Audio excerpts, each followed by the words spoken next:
Conditional statement और एक थी unconditional type of control statement that comes under branching, कि जो हमारा कंट्रोल ट्रांसफर होगा from one statement to another statement वो किसी कंडीशन के बेसिस पे है या नहीं है। अगर कंडीशन के बेसिस पे है then we have if and switch as a conditional type statements. Unconditional में we have gone through break, but इसका हम मोर डिटेल में कवर करेंगे आफ्टर द लूप्स, ठीक है, या iterations. So we'll study 3 loops in this C programming class, that is for loop, while loop and do while loop. So we'll start with while today. Iteration statement क्या है? Ma'am break तो switch में ही आता है। नहीं और जगह आता है, अभी हम देखेंगे, ठीक है। ब्रेक ऐसी स्टेटमेंट है जो आप कहीं भी यूज कर सकते हैं to exit from the current path, ठीक है। तो स्विच वाला ब्रेक वो नहीं है। ब्रेक वही है, ओके, पर हम कैसे कैसे उसे यूज कर सकते हैं, ओके। Let's see. तो इफ के साथ भी ब्रेक हम यूज कर सकते हैं, स्विच के साथ भी कर सकते हैं, बट अब देखते हैं हम कहा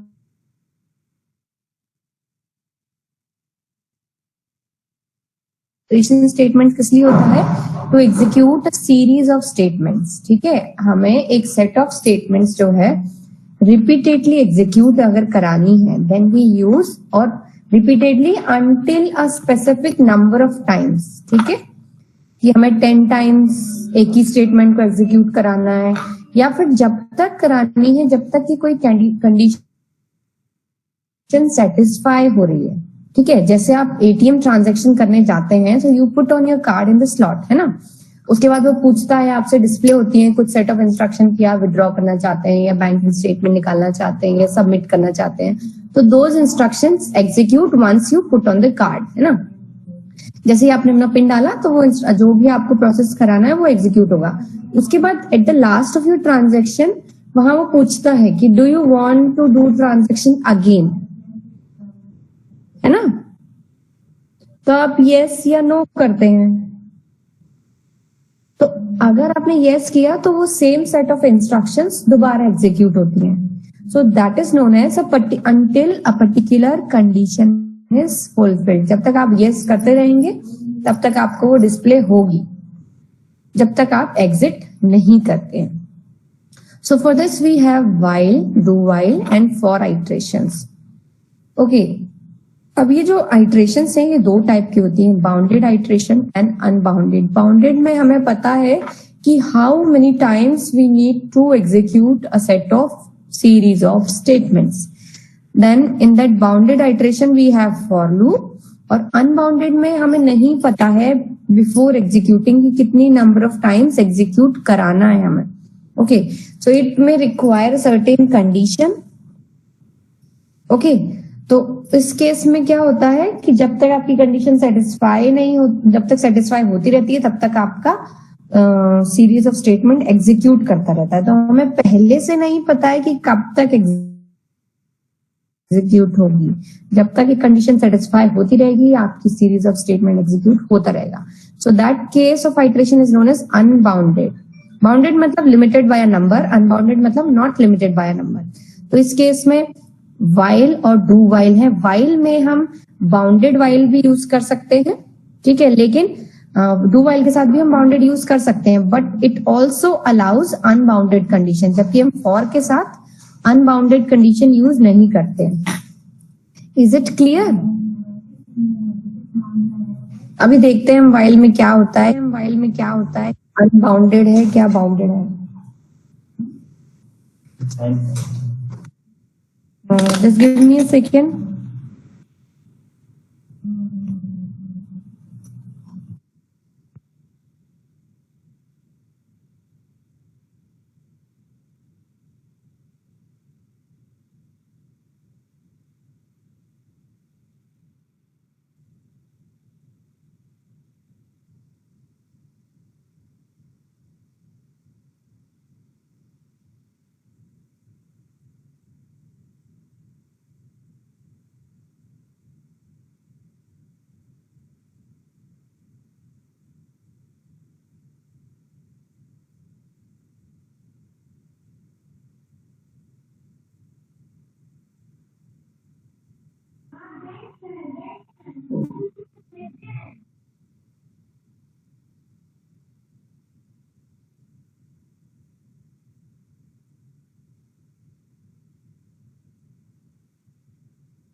okay, so in this loops जो होते हैं आइटरेशन स्टेटमेंट्स होती हैं, अगेन वो दो टाइप की होती हैं, pre test loop and post test loop. अब ये क्या है pre test and post test? Test is the condition on the basis of which a set of instructions has to be executed a multiple number of times. अब pre test मतलब क्या है कि execute होंगी जो स्टेटमेंट जो हमें repeatedly execute करना है, उन्हें एग्जीक्यूट करने से पहले एक कंडीशन चेक होती है, तो उसे उस लूप को हम बोलते हैं pre test loop. Then there is a case of post test loop. Post test loop में क्या होता है कि आप पहले एक सेट ऑफ स्टेटमेंट्स को एग्जीक्यूट करते हैं, देन आप कंडीशन चेक करते हैं। Okay, so this is known as post test loop. So we have while loop. जैसे देखो यहाँ पे क्या हो रहा है, टेस्ट एक्सप्रेशन पहले चेक होगा, अगर फॉल्स हो गई तो लूप के एग्जिट कर जाएंगे, लेकिन अगर ट्रू होती है तो set of action has to be executed. Post test में क्या है, पहले आप सारा एक्शन एग्जीक्यूट करो एक बार, at least one time, then test check करो, कंडीशन चेक करो कि कंडीशन सेटिस्फाई हो रही है या नहीं हो रही है। अगर नहीं हो रही है तो एग्जिट करा, otherwise you again execute a series of action. तो प्री टेस्ट में हमारे पास दो तरीके के लूप्स होते हैं, that is while and for. ठीक, पोस्ट टेस्ट में होता है हमारे पास डू व्हाइल। अब तीनों ये जो आपके लूप्स हैं या आइटरेशंस हैं, इनमें एक मेजर इंपॉर्टेंट थिंग होती है, that is known as your loop control variable. Loop control variable पर ही आपका पूरा आइटरेशन स्टेटमेंट या लूप है वो डिपेंडेंट होता है, क्योंकि by using this loop control variable we execute a series of statement. ठीक है, तो जो भी डिसीजन होता है एग्जीक्यूट करना है स्टेटमेंट या नहीं करना है, वो डिपेंड करता है इस लूप कंट्रोल वेरिएबल पर। ओके, और वो कहाँ होता है, वेल जब भी हम जो टेक्स्ट एक्सप्रेशन देंगे, जो कंडीशन देंगे, उसको चेक करने के लिए हमेशा क्या होता है, उसमें एक लूप कंट्रोल वेरिएबल होता है। ओके, तो with this loop control variable या विद इटरेशन दो सेट ऑफ प्रोसेसेस होती हैं। एक तो लूप कंट्रोल वेरिएबल को इनिशियलाइज करना, दूसरा होता है उसे अपडेट करना ताकि इनफिनाइट लूप में हमारा आइटरेशन ना चला जाए। इनिशियलाइज करना का मतलब ये है कि लूप एग्जीक्यूट करना है हमें, अगर 10 टाइम्स एग्जीक्यूट करना है, तो अगर हमारा आई एक लूप कंट्रोल वेरिएबल है, 10 टाइम्स अगर हम एग्जीक्यूट करना है तो अगर और उसे 1 to 10 एग्जीक्यूट कराना है तो हम इनिशियल वैल्यू क्या देंगे, is less than equal to 10। नहीं, कंडीशन नहीं बोल रही हूँ मैं, हम इनिशियलाइज करने का मतलब है कि सबसे पहली वैल्यू जिसको हम देते हैं बोलते हैं इनिशियलाइजेशन। आई की वैल्यू बनना आई की वैल्यू 1। ठीक है, उसके बाद हम उसे अपडेट करते हैं ताकि हम उस पर दूसरी कंडीशन चेक करते रहें कि ये कंडीशन सेटिस्फाई हो रही है या नहीं। अपडेशन में हम कैसे करते हैं, हमेशा हमें अपडेट करना होता है अपने लूप कंट्रोल वेरिएबल ताकि हमारा जो लूप है वो इनफिनाइट लूप में ना कन्वर्ट हो जाए। तो उसके लिए हम क्या स्पेसिफाई करते हैं, फॉर लूप में हम विद इन द फॉर के स्टेटमेंट में ही करते हैं, अदरवाइज हम I is equals to i+1 लिख देते हैं, या i++ लिख सकते हैं, या i-, या i is equals to i-1। इस तरह के अपडेशन हम किस पे करते हैं, अपने loop control variable i is equals to i+2। Okay, तो ये हम क्या करते हैं, स्पेसिफाई करते हैं कि पहले तो हमें लूप कंट्रोल वेरिएबल को इनिशियलाइज करवाना है और दूसरा उसको अपडेट जरूर करवाना है। Is it clear? Updation state yes ma'am. Yes ma'am. तो अब सो दिस इज अब लूप कंट्रोल वेरिएबल के साथ देखो इनिशियलाइजिंग पार्ट हो गया, उसका अपडेशन पार्ट हो गया, और इन दोनों के बीच में रहता है हमारा टेक्स्ट एक्सप्रेशन कि हमारा जो कंडीशन है जिसपे हमने बेस किया है, ठीक है, वो हो गया आपका टेक्स्ट एक्सप्रेशन जो कंडीशन है ना। तो हमने यहां से इनिशियलाइज किया i = 1 से, फिर चेक किया आई की वैल्यू लेस देन इक्वल टू 10 है या नहीं, तो इसकी वैल्यू आएगी ट्रू या फॉल्स, है ना। अगर ट्रू है अभी फिलहाल हमारे केस में, तो सेट ऑफ स्टेटमेंट्स जो है वो एग्जीक्यूट करेंगे। एग्जीक्यूट होने के बाद लास्ट स्टेटमेंट जो भी होगा वो आपका अपडेशन स्टेटमेंट होना चाहिए, लास्ट या कोई भी, वो अकॉर्डिंग टू योर प्रोग्राम। तो वो स्टेटमेंट अपडेशन स्टेटमेंट होने के बाद आई इज इक्वल टू क्या हुआ, 2 हो गया। फिर 2 होने के बाद यहाँ पे फिर से हम कंडीशन पे जाते हैं, कंडीशन चेक होगी, फिर स्टेटमेंट्स एग्जीक्यूट करेंगे, फिर अपडेट होगा, फिर टेस्ट एक्सप्रेशन होगा। तो इनिशियलाइजेशन एक बार करते हैं, अपडेशन जितनी बार आपका लूप एग्जीक्यूट कर रहा है उतनी बार आपका अपडेशन प्रोसेस होता है। Is it clear? Yes ma'am.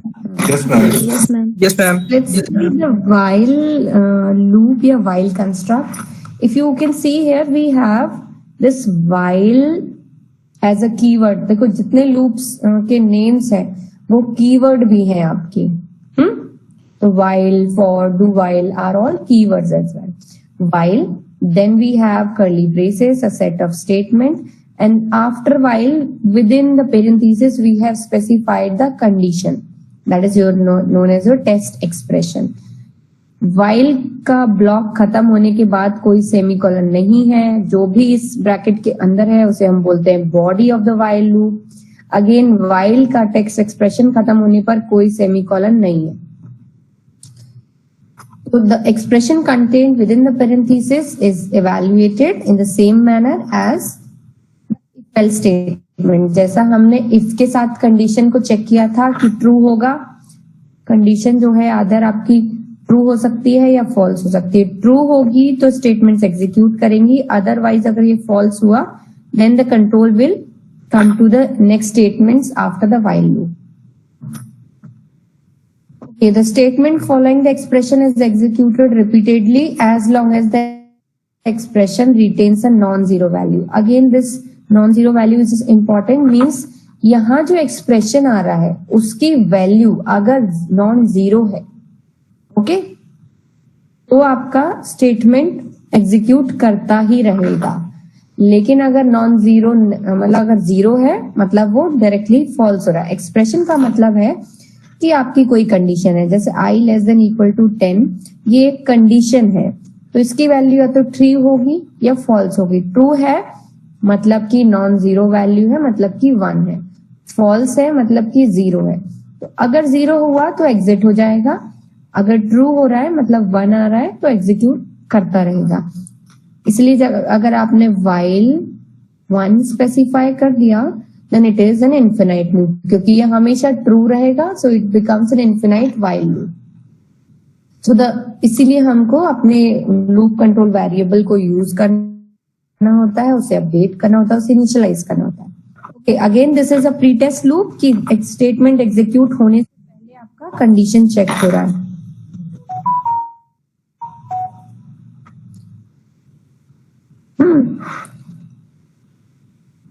Okay, सो कहाँ देखो अब इनिशियल, अब यहाँ पे हमने क्या क्या स्पेसिफाई किया, this is initialisation.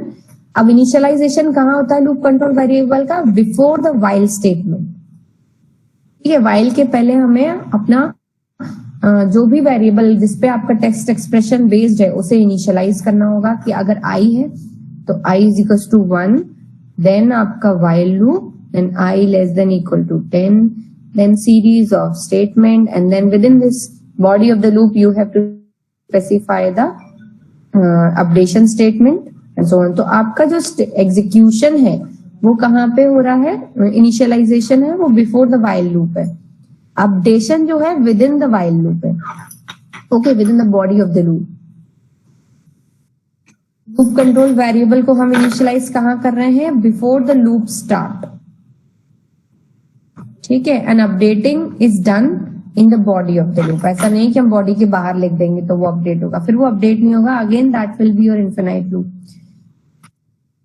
In place of the condition there can be any other valid expression, कोई भी एक्सप्रेशन हो सकता है, so long as the expression evaluates to a non zero value. जब तक नॉन जीरो वैल्यू है statements within the loop will get executed. इसीलिए अगर आपने सिर्फ कोई भी नंबर स्पेसिफाई कर दिया है that means the non zero value, that means true, that means 1, then the execution of all the statements will carry on infinitely. Yeah, if you are not updating the text expression या loop variable. So here is we have an example of the while statement. क्या किया है हमने, एक variable declare किया c and c को initialise किया 5 से, ठीक है, 5 से इनिशियलाइज कर दिया, फिर उस पे c को हमने चेक किया. सो c here is your loop control variable, ठीक है, लूप कंट्रोल जो लूप को कंट्रोल करता है. देन c को हमने चेक किया, क्या c 0 से बड़ा है, इज इट ट्रू और not? True, ma'am. True ma'am. The statement when the while loop is executed, उसके बाद हमने अपडेट किया है, तो रिड्यूस किया है, c is equal to c minus 1. तो पहले 5 आया है ना. अच्छा, इसका आउटपुट बताएगा मुझे कोई, क्या आएगा? अंकित लाकर, अंकित लाकर 0 आएगा. Ma'am, 5, 4, 3, 2, 1. 3, 2, 1. कितने लोग बोल रहे हैं 0 आएगा? No, ma'am. 5, 4, 3, 2, अंकित 1. लाकरा क्या बोल रहे हैं, आप बताइए.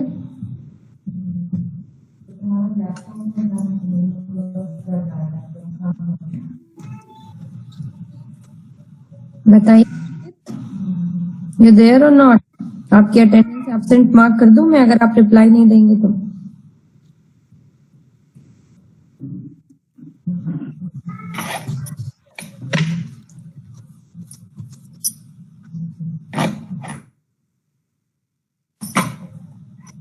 So this will be the output here. अंकित आप टाइम से ज्वाइन करा करिए, मैं वैसे भी लेट स्टार्ट करती हूँ जब तक सारे स्टूडेंट्स नहीं आते, और उसमें भी आप लोग 12:30 पे ज्वाइन कर रहे हैं.